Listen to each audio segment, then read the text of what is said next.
आज हम देखेंगे समकोण त्रिभुज की रचना करने से संबंधित एक और दिलचस्प उदाहरण जब उसके एक पाद और कर्ण की लंबाइयां दी हुई हो।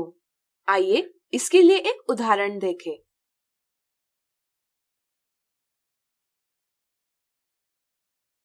राज उत्तर पूर्व दिशा की ओर 10 कदम चला, फिर दक्षिण की ओर 6 कदम चला और फिर लौटकर शुरुआती स्थान पर आ गया। चलने के दौरान राज के सभी कदमों की लंबाई बराबर थी। दी गई स्थिति में कौन सी आकृति बनेगी यह ज्ञात कर आकृति की रचना कीजिए। सबसे पहले हम एक रफ आकृति बनाकर पता करेंगे कि हमें कौन सी आकृति प्राप्त होगी। इसके लिए हमें दिशाओं के बारे में जानकारी होना आवश्यक है, तो चलिए पहले इन्हें समझें। आपको याद होगा कि 4 मुख्य दिशाएं होती हैं, पूर्व यानी ईस्ट, पश्चिम यानी वेस्ट, उत्तर यानी नॉर्थ और दक्षिण यानी साउथ। इसी के साथ इनके बीच की दिशाएं हैं उत्तर पूर्व यानी नॉर्थ ईस्ट, उत्तर पश्चिम यानी नॉर्थ वेस्ट, दक्षिण पश्चिम यानी साउथ वेस्ट, दक्षिण पूर्व यानी साउथ ईस्ट, जिन्हें हम आकृति के माध्यम से इस प्रकार दर्शाते हैं। तो चलिए दिशाओं की समझ से अब हमारे सवाल को हल करें। हम राज का स्थान बिंदु P से अंकित करेंगे। राज उत्तर पूर्व दिशा की ओर 10 कदम चला। मान लीजिए 1 कदम बराबर 1 सेंटीमीटर। इसलिए इसे हम उत्तर पूर्व दिशा में रेखाखंड PQ खींचकर इस प्रकार दर्शाएंगे। फिर राज दक्षिण की ओर 6 कदम चला। इसे हम दक्षिण की ओर रेखाखंड QR खींचकर इस प्रकार दर्शाएंगे और फिर राज लौटकर शुरुआती स्थान पर आ गया। इसे हम बिंदु R को बिंदु P से जोड़कर प्राप्त रेखाखंड PR से दर्शाएंगे।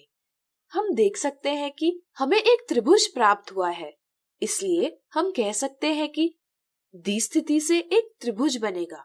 क्या आप बता सकते हैं कोणों के आधार पर इस त्रिभुज का प्रकार क्या होगा? सोचिए। चलिए हम बताते हैं। हम देखते हैं कि बिंदु R से बिंदु P पश्चिम दिशा में है और बिंदु Q उत्तर दिशा में है। इसका अर्थ है भुजा PR और भुजा QR एक दूसरे से समकोण बनाती है, यानी कि त्रिभुज PQR एक समकोण त्रिभुज यानी राइट एंगल ट्राइंगल है। चूंकि त्रिभुज PQR एक समकोण त्रिभुज है जिसमें कोण R एक समकोण है, इस जानकारी से हम कह सकते हैं कि त्रिभुज PQR में भुजा PQ कर्ण यानी हाइपोटेन्यूज है और भुजाएं QR एवं PR पाद यानी लेग्स है। अगर हम दिए पैमाने का प्रयोग करें तो हम कह सकते हैं कि कर्ण PQ बराबर 10 कदम बराबर 10 सेंटीमीटर और भुजा QR बराबर 6 कदम बराबर 6 सेंटीमीटर।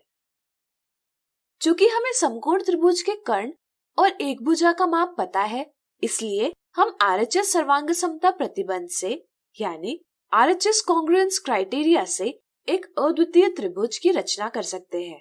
तो चलिए समकोण त्रिभुज PQR की रचना करें।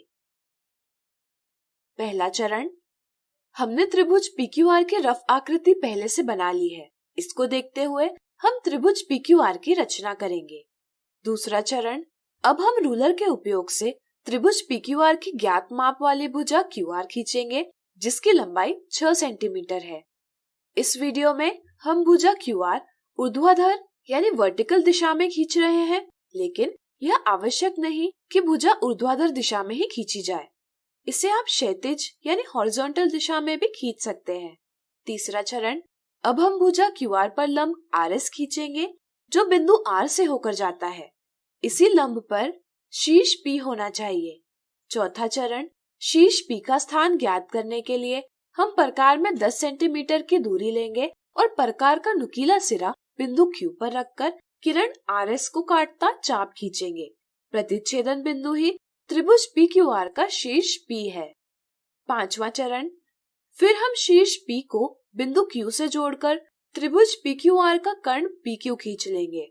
इससे त्रिभुज PQR की रचना पूरी हो जाएगी। तो आज हमने देखा समकोण त्रिभुज की रचना करने से संबंधित एक और दिलचस्प उदाहरण जब उसके एक पाद और कर्ण की लंबाइयां दी हुई हो।